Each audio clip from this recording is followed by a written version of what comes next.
Pertama-tama marilah kita melakukan penghormatan kepada Buddha.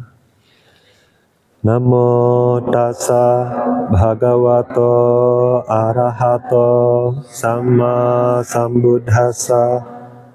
Namo tassa bhagavato arahato samma sambuddhassa. Namo tassa bhagavato arahato samma sambuddhassa. Ya. Hari ini tanggal 29 Oktober 2023. Hari Minggu dari tempat pusat meditasi Sata Aryadhana di Sima Silagarawa. Kita melanjutkan penjelasan tentang 11 parita. Kali ini kita sudah sampai ke Manggala Sutta. Lebih tepatnya baru sampai Manggala Sutta. Juga baru ke syair yang pertama. Di pertemuan yang sebelumnya, Buddha sebut bahwa berasosiasi dengan orang bodoh harus menghindari asosiasi atau berkumpul dengan orang bodoh. Terus berasosiasi dengan orang bijaksana, itu merupakan berkah mulia. Nah, kita mau melanjutkan di pertemuan sebelumnya. Kali ini ada cerita di Jataka, namanya Sati Gumba Jataka. Nah, zaman dulu itu ada raja. Sebelumnya itu jelasin dulu. Di hutan tertentu itu tinggal banyak sejenis gagak burung yang bisa berbicara. Nah, tinggal di di hutan. Nah, satu hari itu ada angin besar datang, tiup. Jadi ada anak-anak gagak itu dia sayapnya belum kuat, jadi dia ketiup angin. Nah, akhirnya ada gagak itu kakak beradik.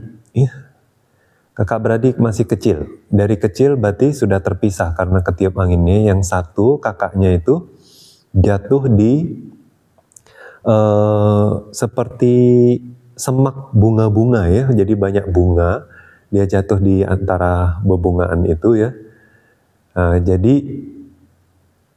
kemudian daerah itu juga tempat kediaman para pertapa, banyak pertapa tinggal situ, jadi dia dikasih nama sama pertapa yaitu karena jatuhnya di atas bunga jadi namanya Puphaka. Pupha itu bunga, Puphaka. Nah, kemudian jadi karena dia sejenis gagak, jadi ditambah suwa. Suwa itu sejenis gagak burung jenis burung yang bisa berbicara. Jadi Puphaka suwa namanya. Nah, terus yang adiknya itu apes jatuhnya di gundukan senjata. Itu juga daerah tempat tinggal para perampok katanya. Jadi terus juga akhirnya diketemukan oleh para perampok karena jatuh di atas senjata, dikasih namanya Sati Gumba.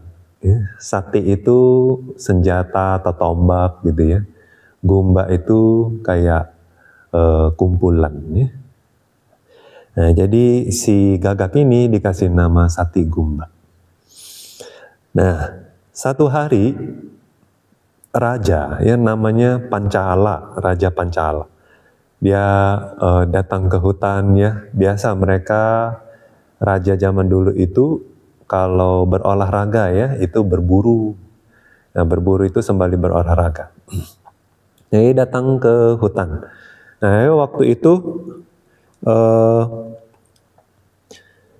ketemu daerah yang dekat dengan lembah, dekat dengan lembah. Terus akhirnya sampai di sana kereta itu istirahat. Dia turun dari kereta, si raja mandi ya, dekat lembahnya ada sungai, mandi. Terus karena capek dia istirahat siang di sekitar sana. Nah ternyata daerah itu dekat sama tempat pemukiman para perampok gitu. Jadi si gagak, burung gagak ini yang tinggal di tempat perampok itu, waktu itu ada burung gagak sama penjaga daerah itu saja. Ya, jadi kalangan perampok itu ada yang tugas jadi penjaga. Nah, perampok yang lainnya tahu bahwa raja lagi datang, jadi mereka pada lari. Nah, tinggal sisa satu aja yang jaga tempat itu sama si gagak. Ya. Nah, gagaknya ngelihat raja datang, dia bilang sama penjaga itu, bunuh raja, dia bilang, ya, bunuh raja. Terus telanjangi dia, ambil bajunya, ambil perhiasannya. Ya, terus akhirnya mayatnya itu tutup dengan daun. Nah, dia bilang gitu ya.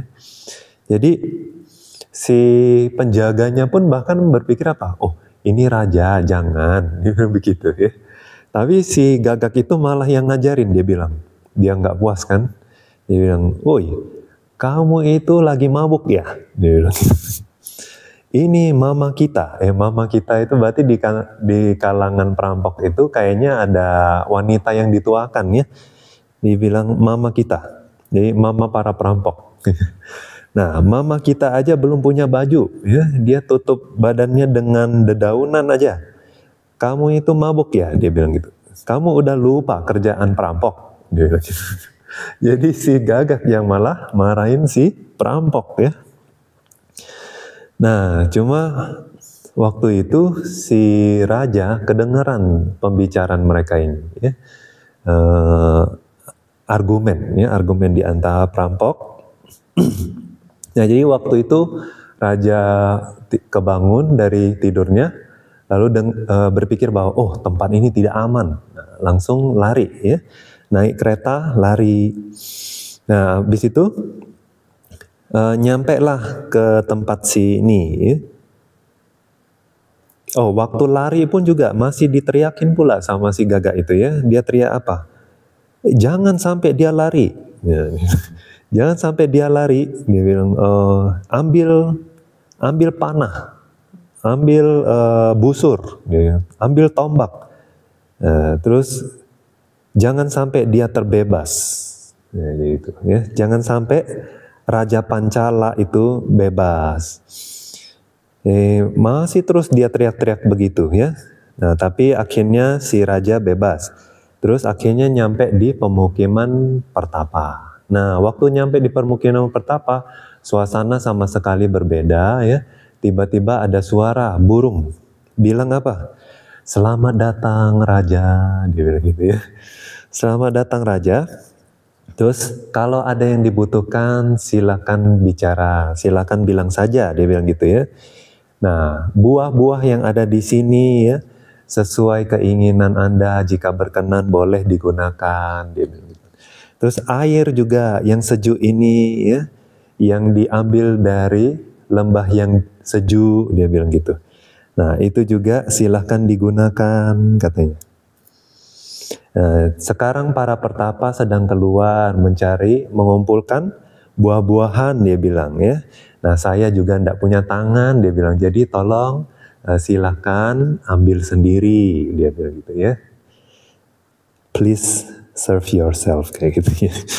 Jadi dia malah sopan kali ya. Itu mengundang itu raja.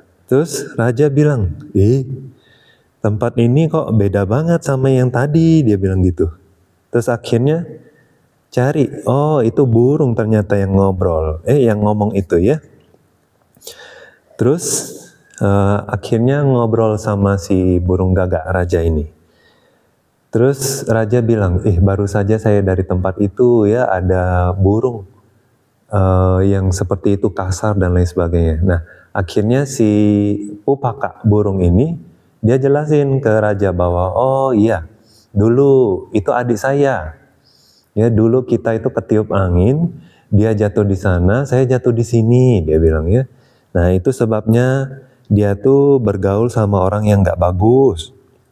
Jadi dia belajar membunuh, ya, belajar mengikat, terus belajar berbohong, ya.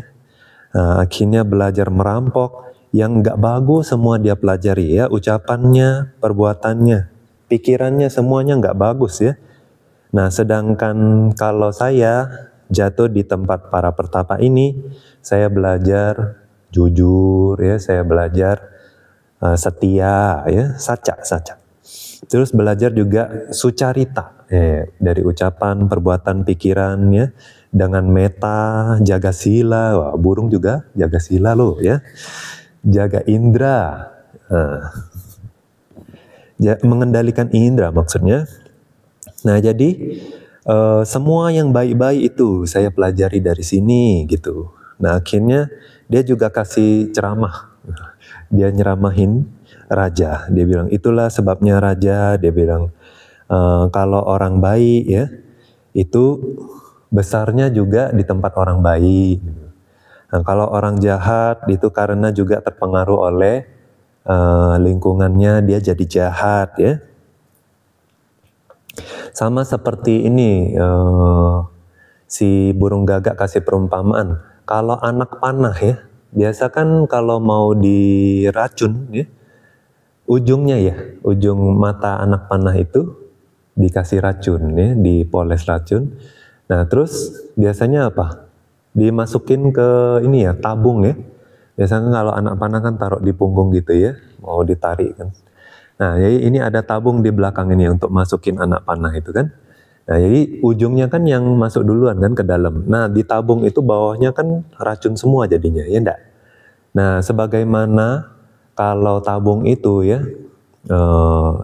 jadi tempat menyimpan anak panah, ya. Jadi anak panahnya, gara-gara anak panahnya beracun, tabungnya juga jadi semua terkotori oleh racun gitu. Nah, juga seperti perumpamaan, kalau sesuatu, ya, kita bungkus pakai misalnya jadi yang dibungkus itu adalah ikan busuk, ikan yang udah membusuk. Kita mau bungkus. Nah, bungkusannya juga jadi busuk juga, ya, bau juga. Nah, jadi seperti itu.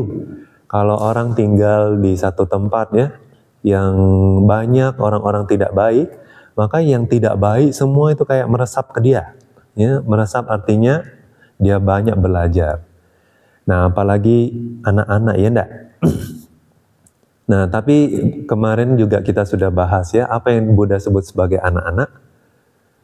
Orang yang nggak punya kebijaksanaan, ya, nggak punya kualitas batin disebut sebagai anak-anak. Jadi bukan karena usia mereka disebut sebagai anak-anak, tapi orang-orang yang tidak punya kebijaksanaan, tidak punya kualitas-kualitas batin, mau tua pun juga bisa disebut anak-anak. Nah, jadi anak-anak ini, ya, kalau mereka itu tinggal di tempat yang tidak baik semua dipelajari, ya, meresap sampai ke dalam batin, ya, jadi karakter yang nggak bagus. Makanya jangan jadi anak-anak, itu pertama. Kalaupun jadi anak-anak harus bijaksana, ya. Jadi tahu harus ada benteng untuk diri sendiri, ya. Tapi bagaimanapun juga tidak mudah, ya. Di Anguttara Nikaya Buddha ada jelaskan. Meskipun seorang biku, waktu itu sih biku, ya, dijelasinnya. Meskipun seorang biku, dia itu menjaga sila, ya. Dia sendiri jaga sila, tapi dia tinggal di wihara yang biku-biku lainnya tuh nggak ada sila, nggak jaga sila. Nah, itu pun dia juga pantas dicela. Kenapa pantas dicela? Yaitu, ya, karena dia kayak mau tinggal sama orang-orang yang moralitasnya tidak baik, gitu, ya. Jadi dibilang ini teman-teman orang yang tidak baik, ya, gitu. Nah, yang seperti itu pun juga yang seperti itu juga pantas dicela, ya, katanya. Di Anguttara Buddha bilang begitu. Nah, apalagi kalau diri sendiri nggak jaga sila, ya enggak. Nah, tinggal di tempat yang seperti itu ya makin tercela loh. Nah, jadi kontras juga kalau yang baik, ya, orang yang tinggal di tempat banyak orang bijaksana, nah, otomatis dia banyak belajar. Dia banyak mengembangkan kualitas-kualitas yang bagus. Ya seperti apa? Kain. Ya. Kain itu sebetulnya nggak ada baunya. Tapi kalau disimpan di dalam kotak, ya, terbuat dari kayu cendana, wangi gitu ya. Nah, udah berapa lama kain dikeluarkan, kain pun juga wangi kayu cendana, kayak gitu ya. Nah, jadi sama ya, hal yang baik pun juga bisa menular ya. Tapi sebagaimana yang kita sudah jelaskan di pertemuan sebelumnya, yang cepat apa yang baik yang cepat menular? Yang baik atau yang buruk? Yang buruk cepat sekali menular, ya enggak ya? Karena apa? Mudah ya, Buddha makanya bilang, yang mudah tidak bermanfaat. Yang sulit justru yang bermanfaat untuk diri sendiri. Nah, itu ya. Kadang-kadang waktu meditasi, kalau mudah-mudah aja ya, wah itu sering terlena ya enggak? Nah, tapi kalau yang waduh harus berjuang ya, coba lagi, gagal lagi, jatuh lagi. Nah, itu ya, itu yang bikin sesuatu itu jadi bermanfaat. Pengalaman itu sangat bermanfaat ya. Nah, jadi kalau dulu ada juga guru meditasi yang bilang apa? Kalau meditasi itu ya mulus-mulus aja ya. Nah, akhirnya yogi ini berhasil artinya punya konsentrasi, latijana, vipassana. Nah, tapi guru itu malah bilang saya nggak begitu menghargai katanya. Justru yang saya hargai adalah yang jatuh bangun ya. Jatuh bangun itu artinya udah jatuh bangun lagi, tapi nggak menyerah gitu ya. Nah, akhirnya satu hari berhasil, tapi berhasilnya nggak dengan jalan yang mulus ya. Banyak cobaan. Jadi dia banyak pengalaman, tapi akhirnya berhasil punya jana, punya vipassana. Nah, saya malah, guru itu bilangnya, saya malah menghargai orang yang seperti ini. Beliau kasih perumpamaan, kalau misalnya dari lahir sudah kaya, ya, nah itu nanti besarnya dia nggak menghargai uang, dia nggak menghargai kerja keras pekerjanya, ya. Nah dia nggak menghargai susahnya, ya, cari uang, waktu dan energi dikerahkan. Nah tapi kalau yang dari lahirnya itu miskin, ya, tapi satu hari dia jadi orang sukses, jadi orang kaya ya. Nah orang seperti ini dia akan menghargai uang, dia menghargai yang namanya kerja keras, ya, mengorbankan, mengerahkan waktu dan tenaga. Nah akhirnya dia juga akan menghargai pekerja-pekerjanya. Ya, juga mudah mereka toleransi terhadap orang-orang yang memang berusaha keras juga, ya, yang jalannya nggak mulus, itu dia mudah toleransi. Nah jadi begitu ya. Balik lagi ke sini. Nah dengan seperti itu ya, makanya jadi bagi mereka yang mengharapkan kebahagiaan diri sendiri ya, maka orang-orang itu harus menghindari orang-orang bodoh ya. Ini lanjutan ceramah si burung gagak ya. Dia bilang bagi orang-orang yang menginginkan kebaikan bagi diri sendiri, mereka harus menghindari orang-orang bodoh. Ya, dan berkumpul, belajar, ya, berasosiasilah dengan orang-orang bijaksana. Itu penting kali. Ya. Kadang kita tidak sadar cara bicara kita, ya, terus cara bertindak kita, cara berpikir kita. Bante juga lihat ya banyak, nggak cuma yogi, nggak cuma biku, ya, sele, biku juga. Ya. Bante lihat kalau dari awal tahbis gitu ya, bergaulnya sama yang nggak baik, nah itu agak susah. Meskipun akhirnya dapat guru yang baik ya, guru yang baik pun susah untuk merubah karakternya lagi, ya.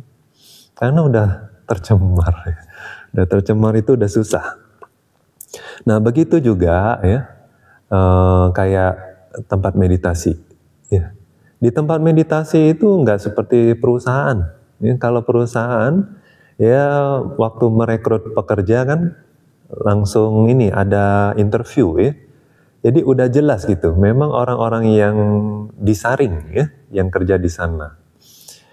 Nah, jadi itu lebih mudah mengarahkannya ya. Tapi kalau di tempat meditasi atau di dalam yayasan seperti ini ya. Nah, orang datang dari berbagai latar belakang, ya, edukasi, tingkat pendidikan di rumah, karakter, ya, masing-masing juga punya keterampilan di bidangnya masing-masing. Jadi apalagi kalau bos-bosnya enggak, lebih sulit lagi untuk dirangkul, untuk bekerja sama. Nah, karena spektrum yang terlalu luas seperti ini, jadi kadang-kadang itu agak susah ya untuk menyatukannya. Makanya kita harus berpegangnya apa? Dhamma. Ya. Kita berpegang pada Dhamma, akhirnya kita berusaha mengembangkan apa? Metta, karuna, mudita, upekha, ya, cinta kasih, Brahma Wihara ini. Nah, kalau kita bisa kembangkan ini, apalagi ditambah dengan kebijaksanaan, ya, wah, kita bisa toleransi, ya. Meskipun kita datang dari latar belakang yang luas, tapi kita bisa harmonis kerjasama. Kita bisa mengesampingkan hal-hal yang tidak begitu penting. Dan kita juga tidak kepo. Ya. Tidak kepo artinya suka ikut campur urusan orang lain. Ya. Nah, waktu kita memahami diri sendiri dan orang lain, ya, nah, banyak hal yang sebetulnya, banyak penderitaan, banyak kesulitan, banyak masalah yang bisa kita hindari sebetulnya, ya. Dan potensi masalah juga bisa diredam. Nah, itu penting sekali ya, dalam kehidupan sehari-hari perlu mengembangkan itu ya, 4 Brahma Wihara dan Panya. Nah, bagi mereka yang sudah tinggal di wihara ya, kita tinggal di komunitas seperti ini, terus juga dengan ada guru yang membimbing gitu ya, harusnya lebih mudah. Harusnya lebih mudah untuk mengembangkan kualitas-kualitas batin, ya. Karena memang waktu dan energi, ya, memang diprioritaskan untuk pengembangan kualitas batin. Nah, itu sekilas ya dari penjelasan si burung gagak. Ya. Nah, untuk penjelasan berikutnya, ya, kenapa disebut sebagai manggala atau berkah? Ya. Kenapa tidak berasosiasi dengan orang bodoh, berasosiasi dengan orang yang bijaksana, merupakan sebuah berkah? Dan juga kenapa Buddha pertama kali waktu ditanya tentang berkah, apa itu berkah, Buddha menjelaskan ini dulu. Nah, kalau kita bilang yang mana yang lebih penting, menjauhi orang bodoh dulu atau mencari orang bijaksana dulu? Ya, pertama-tama harus lari dulu ya, baru cari teman yang baru. Nah, makanya asewana ca balanang itu yang pertama. Ya. Yang berikutnya apa? Panditana ca sewana.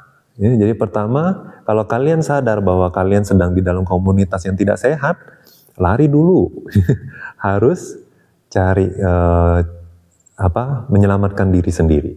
Nah, baru berikutnya cari teman-teman yang kalian amita, ya, teman-teman baik yang bisa mengembangkan kualitas batin kita ke level berikutnya. Nah, makanya itu adalah kayak fondasi gitu. Dibandingin berkah-berkah yang lain nantinya, ini yang paling mendasar.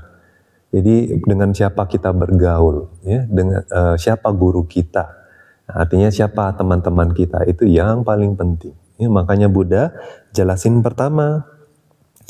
Nah, karena ini urusannya nggak cuma di kehidupan itu, ya. Kalau kita dengan siapa kita bergaul, nanti kita lihat manfaatnya itu atau bahayanya itu ya, bisa di kehidupan itu juga dan kehidupan mendatang. Ya.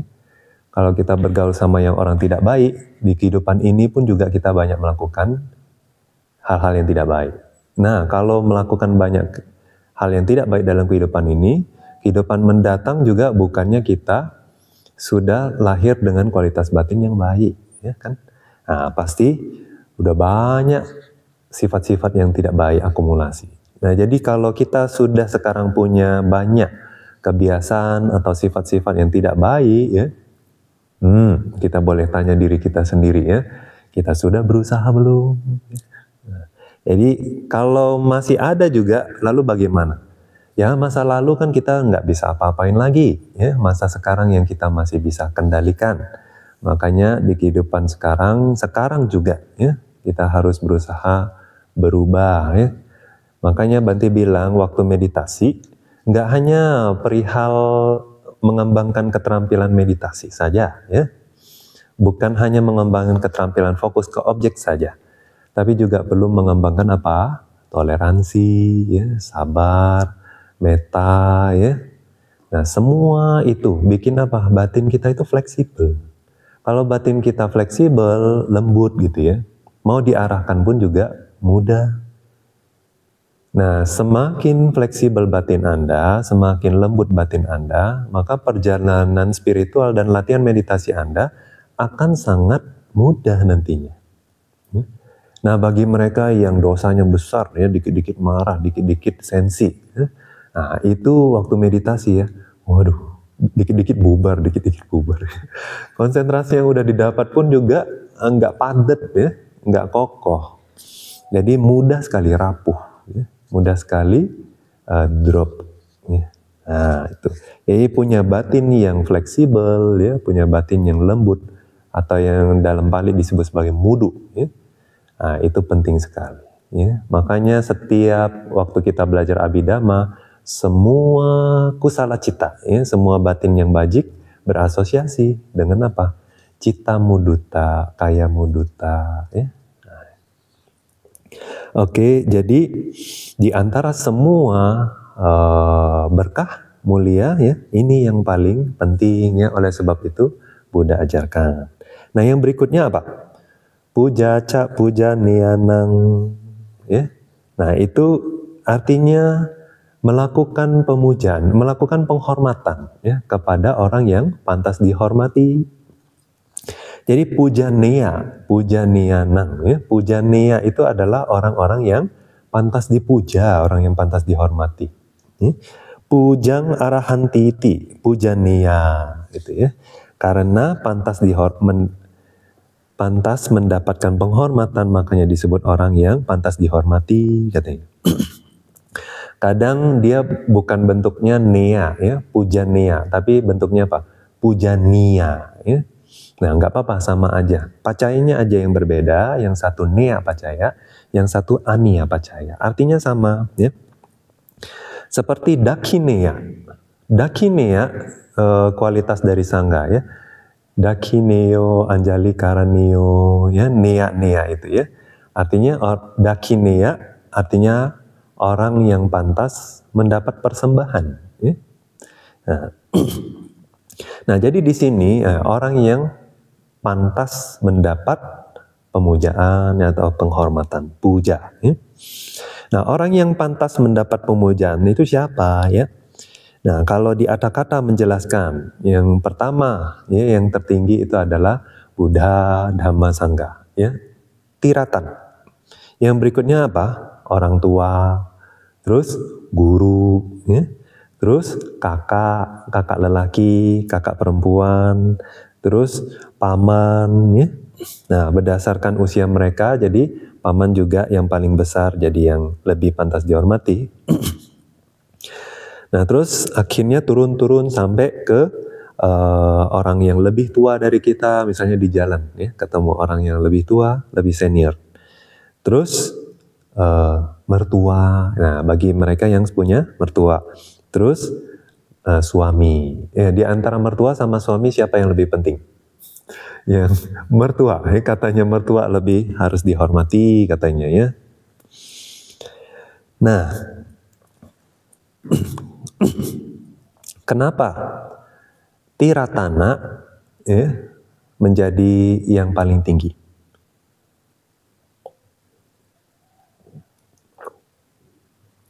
Karena kualitas tiratana itu terbebas dari kilesa. Ya.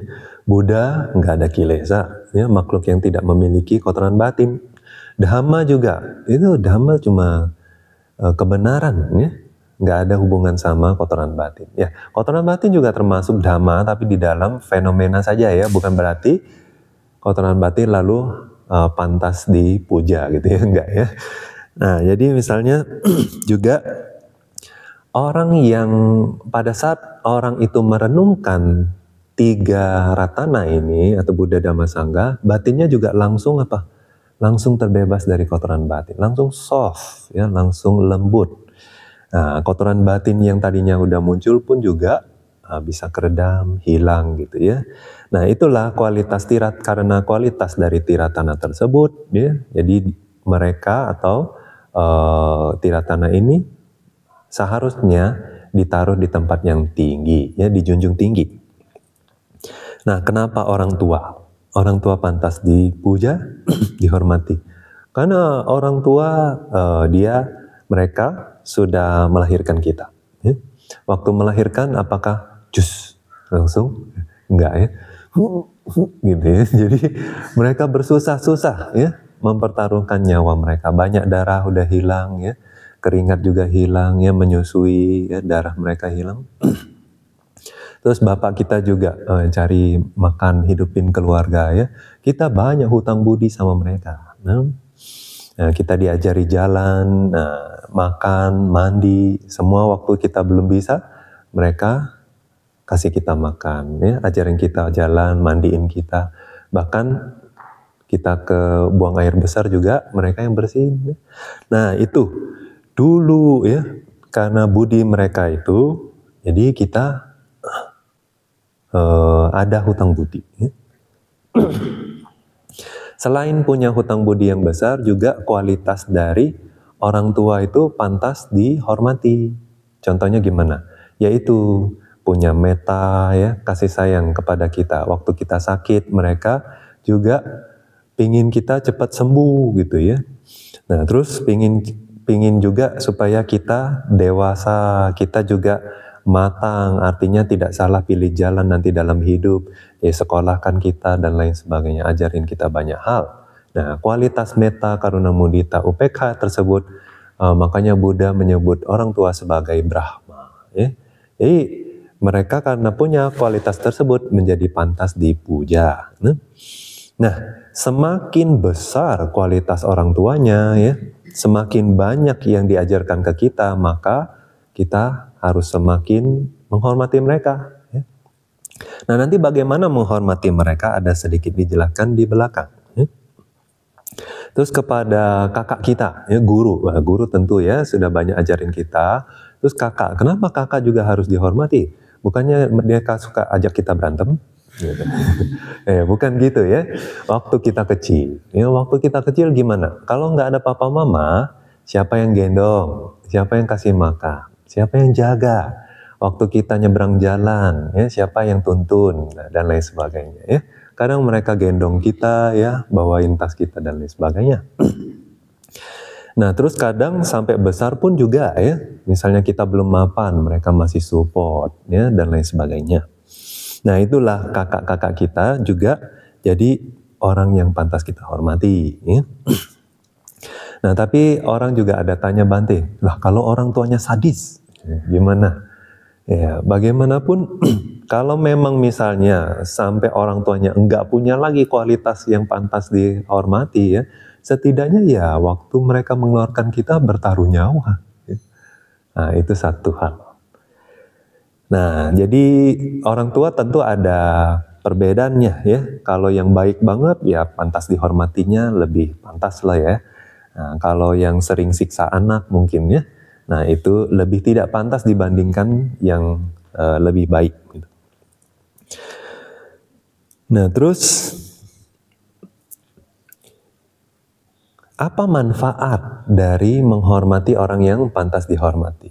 Ya, Buddha bilang ya, di misalnya Cakawati Sutta, ya, ada 5 manfaat dari menghormati orang yang pantas dihormati. Apa itu? Ya.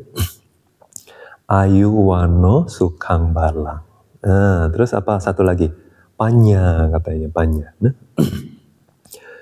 Makanya sering sekali waktu anumodana kan, abhiwadana silisa nicang wudha pacayino cataro dhamma wadhanti ayu wano sukhang balang. Ya. Abhiwadana silisa, ya. Bagi mereka yang memiliki moralitas dan penghormatan. Nah, jadi apa 4 yang akan didapatkan? 4 hal yang akan tumbuh berkembang, ya, jadi besar, yaitu ayu, usia, wano, penampilan. Ya, makin ganteng, makin cantik ya. Nah, jadi penampilannya pun juga meningkat ya. Terus wano, sukhang, kebahagiaan. Balang itu kekuatan, ya, energi. Terus panya katanya ya, kebijaksanaan juga meningkat. Loh, bagaimana? Kok mereka bisa begitu? Ya? Oke, kalau kita perhatiin, waktu kita misalnya namaskara atau waktu kita menghormati orang lain, ya, batin kita gimana? Niatnya baik. Pertama, yang pasti kita merendahkan hati, ya? Bukan rendah diri, rendah hati, ya, betul nggak? Kita menjatuhkan kepala kita, ya, rendah hati. Atau kita bahkan menundukkan kepala, gitu ya, rendah hati. Nah, itu satu hal yang kita kembangkan, satu kualitas. Yang kedua apa? Meta, ya, meta. Terus juga niat yang baik seperti itu. Ya. Nah, itu bisa bagus untuk diri sendiri. Kemudian juga bagi orang yang dihormati, nah dia juga kalau misalnya kalian mau minta maaf sama papanya misalnya atau sama mamanya karena melakukan kesalahan, terus kalian namaskara gitu ya, baik-baikin, terus hormatin dia, gimana dia? Luluh ya nah. Jadi dia maafin. Nah, jadi dia ada meta. Kalau dia ngelihat bahwa orang ini merendahkan hatinya untuk minta maaf, dia pun juga setidaknya lebih bisa maafin, ya. Meskipun kadang masih dongkol. Jadi tapi dia udah mulai punya meta, udah punya karuna gitu, ya. Nah, jadi katanya ya, kalau kualitas itu ada di seseorang, nah itu baik untuk mereka sendiri. Ya, Buddha juga bilang kan kalau kita punya meta apa? Kita punya paras yang cantik dan tampan, ya enggak, ya, karena sering senyum, jadi wajahnya lembut, gitu ya, cerah. Beda sama kriminal, ya. Coba lihat orang-orang yang di penjara gitu, ya. Waktu masuk penjara mungkin kadang masih agak polos mukanya, ya, tapi waktu keluar penjara udah nggak bagus, ya, kelihatannya keras kaku gitu. Yang cewek pun juga kayak cowok, ya. Nah itu contohnya, kalau kondisi batinnya itu banyak tekanan, banyak stres gitu, dia bisa mukanya jadi enggak bagus ya. Terus katanya bahkan ya, kalau kita melakukan ini ya, sesama atau lebih banyak orang lagi ya, itu bisa mempengaruhi suasana luar juga, lingkungan luar. Ya, bahkan gimana katanya, cuaca ya, iklim pun juga jadi bagus katanya ya. Hujan juga turun di waktu yang tepat katanya. Nah, ya. Terus kalau hujan turun di waktu yang tepat, apa yang terjadi? Tanaman, ya, perkebunan subur. Kalau tanaman perkebunan subur, ya, nah jadi gimana? Makanan-makanan itu sehat, bernutrisi. Nah jadi kalau bernutrisi, kalau sehat, ujung-ujung siapa yang makan? Banyak kita lagi yang makan. Nah, dengan nutrisi yang kuat dan sehat seperti itu ya, jadi fisik kita kuat. Nah, batin kita juga bagus, kualitas-kualitas batinnya. Nah, punya batin dan mental yang sehat seperti ini kondusif untuk pengembangan apa? Panya. Nah, makanya ya, ayu wano sukhang balang panjang. Ditambahin panya. Nah, itu jadi berakumulasi. Oh, berarti kebajikan yang kita lakukan itu bisa berimbas ke cuaca. Benar nggak? Ya, secara saintifiknya kurang tahu juga gimana ya, tapi itu berimbas katanya ya. Jadi ada apa ya? Dhatu katanya. Dhatu itu bisa menyebar sampai keluar katanya. Nah, tentu skalanya perlu besar ya, kalau misalnya satu yogi aja ya, dia berbuat banyak kebajikan, apa bisa kebun itu jadi subur gitu ya? Ya silakan coba ya. Tapi menurut Bante, semakin banyak orang melakukannya kebajikan, tentunya baru bisa punya dampak yang besar. Jadi kadang-kadang kita juga berpikir ya, puja nianang ya. Nah, kita menghormati orang yang pantas dihormati. Tapi ya, Itu kayaknya kita aja yang selalu menghormati orang, ya enggak? Satu hari kita yang dihormati orang. Ya. Nah, terus juga kayak yang tadi, Pandita Nanca Sewana, ya, berasosiasi dengan orang yang bijaksana. Kayaknya kita yang mencari, ya. Satu hari kita bisa nggak jadi orang bijaksana? Kita bisa nggak jadi tempat bersandar untuk orang lain? Ya balik lagi kan Buddha bilang, anak-anak ya bersandar sama orang dewasa. Ya. Tapi orang dewasa pantas nggak disandar? Ya, gitu ya. Nah, jadi kita kadang-kadang mungkin nggak karuna sama diri sendiri, artinya tidak ada belas kasihan terhadap diri sendiri. Nggak perlulah saya ngembangin hal-hal yang ini, yang baik-baik. Tapi kadang-kadang orang karena pertimbangannya eksternal malah mau ngembangin kualitas-kualitas batin yang baik. Contohnya bapaknya ya, biasa dia minum-minum, terus akhirnya punya anak, terus dia, waduh punya anak pula, terus ya udah demi anak saya berhenti minum. Nah gitu ya misalnya. Nah jadi untuk orang lain karena apa? Karuna sama orang lainnya. Takut misalnya anaknya dibilang, anak pemabuk gitu kan. Dia supaya bisa jadi bapak yang bisa dibanggakan anaknya, dia mau ngembangin kualitas yang baik. Nah gitu ya. Terus juga kalau semuanya mencari orang bijaksana ya, kita nggak bergaul. Semuanya sibuk mencari. Nah, jadinya kita juga perlu ya untuk berusaha untuk punya kualitas batin yang baik, ya, supaya kita bisa jadi orang yang bijaksana bagi orang lain. Nah, kita bisa jadi tempat bersandar. Ya. Nah, jadi orang tua tempat bersandar bagi anak-anaknya loh. Ya. Nah, kalau kalian juga ada karuna, meskipun tidak terhadap diri sendiri tapi orang lain, ya. Nah, kalian bisa kontribusi ke banyak hal kepada dunia ini. Jadi kalau musim itu udah nggak bagus ya, jangan salahin siapa-siapa. Terus juga kalau ini kebun udah nggak subur ya, jangan salahin siapa-siapa ya. Nah, jadi semua dari kita ya, kita punya andil, ya. Kita punya kontribusi. Nah, waktu kita bilang dunia ini udah nggak baik ya. Kenapa dunia ini nggak baik? Kamu sudah kontribusi apa? Nah itu, makanya tanya diri sendiri dulu. Jangan salahin orang aja ya. Nah, kalau misalnya kita sendiri ya ngembangin kualitas batin yang baik, nanti kan generasi mendatangnya juga bersandar kepada kita kan untuk tahu bagaimana ngembangin kualitas batin yang baik. Nah, itu sebetulnya kalau kita semua punya pandangan yang seperti itu ya, maka dunia ini ya akan jadi lebih baik. Tapi kalau kita cuma lihat yang keluar aja, kenapa orang perang? Kenapa banyak orang nggak baik di dunia ini? Ya. Nah, kita cuma salahin aja, emang kamu ada kontribusi apa? Emang kamu orang baik? Jadi kita harus tanya diri sendiri ya. Sudah cukup baik belum? Udah ngomongin orang gitu ya. Nah, jadi kalau mau kontribusi ya, jangan salahin orang lain, tapi lihat ke diri sendiri. Saya bisa nggak jadi tempat orang bersandar? Ya?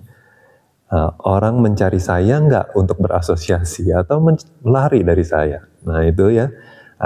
Jadi kadang orang tanya Bante, kalau semua orang cari yang bijaksana ya, semuanya mau bergaul sama yang bijaksana, jadi yang bodoh bergaulnya sama siapa? Ya? Tapi Buddha bilang yang bodoh harus jadi bijaksana juga. Jadi ujung-ujungnya nggak ada yang mau bergaul sama orang bodoh. Nah, jadi gimana jawabannya? Nah, ya. Balik lagi, waktu Buddha menjelaskan orang bodoh itu apa sih? Orang yang ucapan, perbuatan, dan pikirannya tidak baik. Jadi kita ya nggak selalu tidak baik kan, kadang-kadang baiklah ya. Nah, waktu kita jalanin sila baik, tapi waktu kita langgar sila nggak baik. Teman kamu juga teman kita juga ya. Kalau waktu dia menjalanin sila, dia teman yang baik, bergaullah sama dia. Tapi waktu dia melakukan hal-hal yang tidak baik, jangan bergaul sama dia. Tapi kalau kebanyakan hal yang tidak baik, itu perlu dipertimbangkan. Apakah harus melanjutkan untuk bergaul sama dia? Nah, jadi kita sendiri kadang-kadang bodoh, kadang-kadang bijak. Orang lain juga begitu. Ya. Nah, Kalau kita pahami begitu ya, maka ya orang bodoh pun pasti ada temannya. Jangan khawatir ya. Dia bisa cari orang-orang bijak juga. Nah, orang bijak juga bukan berarti lari dari orang bodoh, tapi kalau orang bodoh yang dinasehati dan tidak mau berubah, nah itu orang bijak akan bersifat apa? UPK. Ya. Jadi mungkin menunggu waktu yang tepat kapan orang ini bisa kasih nasihat. Nah, terus kita belum bahas ya tentang bagaimana caranya memberikan penghormatan. Ya, tapi waktu sudah habis ya.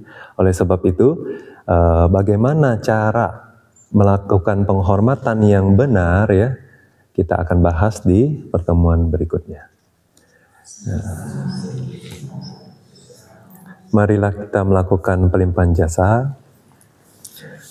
Etawata ca amhehi sambhatang punya sampadang sabe dewa anumodantu sabe bhuta anumodantu sabe satta anumodantu sabba sampatti siddhya idam me nyati nam hotu sukhita hontu nyatayo idam me nyati nam hotu sukhita hontu nyatayo idam me nyati nam hotu sukhita hontu nyatayo idam me punyam asawakaya waham hotu idam me punyam nibbana sapacayo hotu mama punya bhagam sabbasatanam bhajemi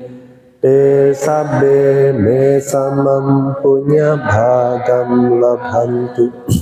Sadhu, sadhu, sadhu.